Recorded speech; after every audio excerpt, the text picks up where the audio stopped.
I'm going to show you how you can make your own salami. It looks good, tastes good.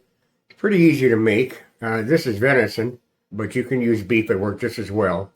There are a couple of things that I'm going to change next time, but I'm not going to change the recipe or the technique. It's just that a couple of things I did that make my life a little easier. Plus, there's one little uh, thing had happened to me that caused the last piece of the sausage to get all wrinkled like this. Tastes okay still. So I'll discuss what caused that and what can do to prevent it. There's a couple other things. I'll talk about them at the end of the video, or maybe partway through. So let's get busy and make you some salami.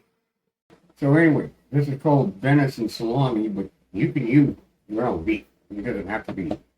I'm using moose and ground pork, 70% moose and 30% I mean of ground pork. So anyway, I'm going to get this all ground. I'm going to grind it up a second time with a fine grind, and then we'll go from there.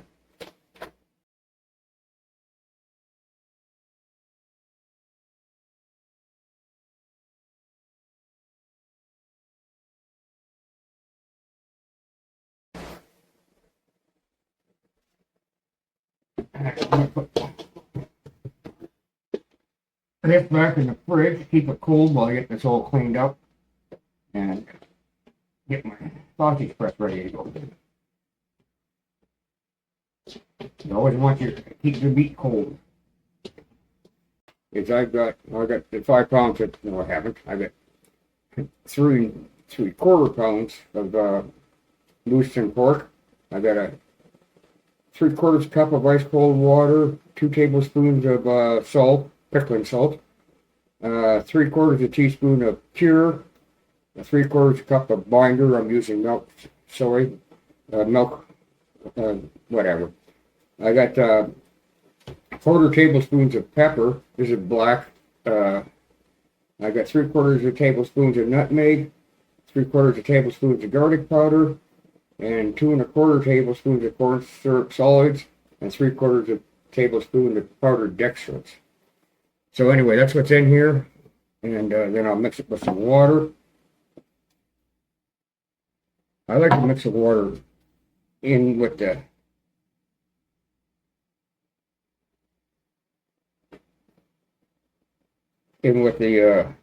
spices instead. Some people pour the spices on top of the meat and then pour the water over.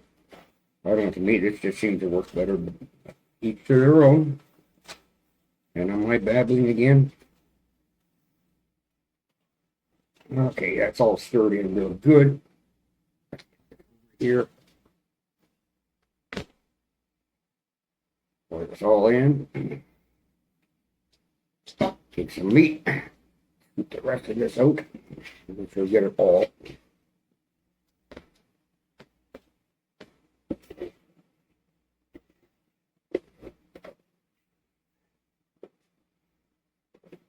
You see, that's nice and clean in there now. Well, clean in. Anyway, so let's get this mixed up.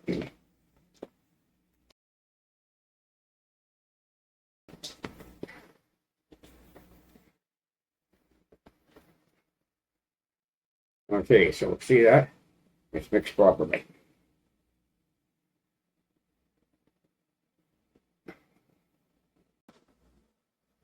Get the meat coming to the end here so I can eliminate air pockets again. There we are. There, okay. I'll take one of these. Put some moisture off of it as I can.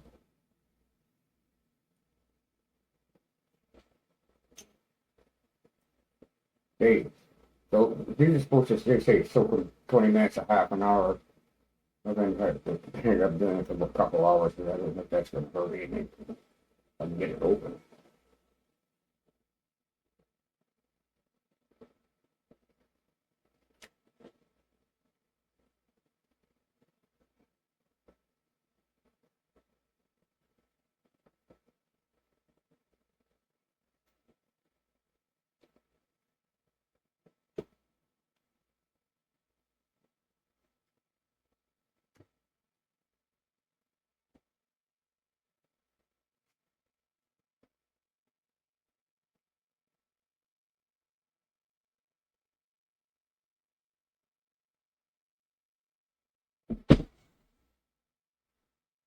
So you need to get a good grip right here to keep the meat from coming back out.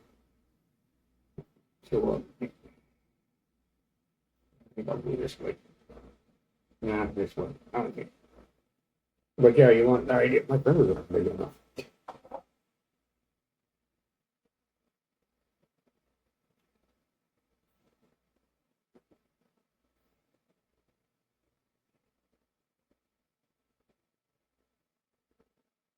My fingers are too small to fit completely around the tube. I had to keep pushing the meat back into the tube at the part where my fingers didn't join. Next time, I'll try the next smaller tube. I'd like to use the biggest tube possible with these. You got to get them as tight as possible. Put this balloon in, and that'll help me push the rest of this tube off the bottom part here.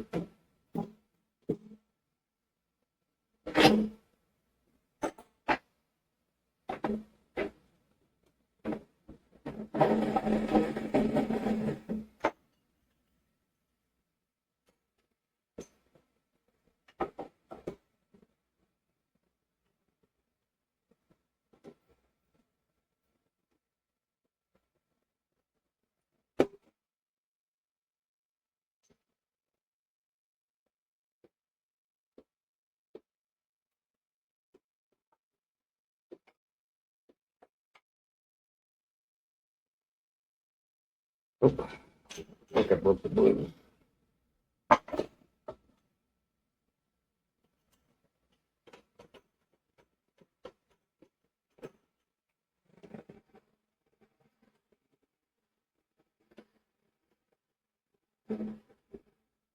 Yeah, I did. Okay, let's drain the water out of here.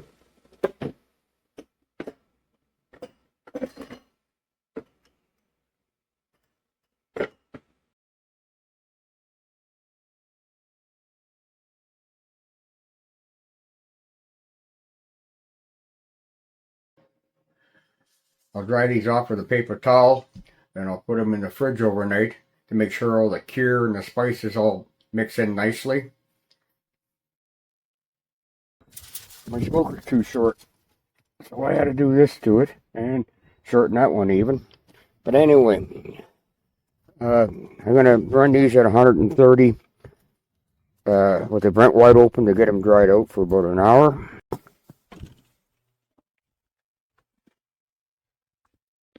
They dried out nicely, so I can bring the temperature up to 150 and get the smoke started. Okay, putting my amazing smoker in here. Smoke away. Good 2 hours. And we'll probably crank it up after 2 hours to 165. It's been smoking for 2 hours now, so I'm going to bring the smoker temperature up to 165 because I want to get the sausage to internal temperature of 152. I may have to bring it up, the smoker up to 175. I hit 152 degrees, finally.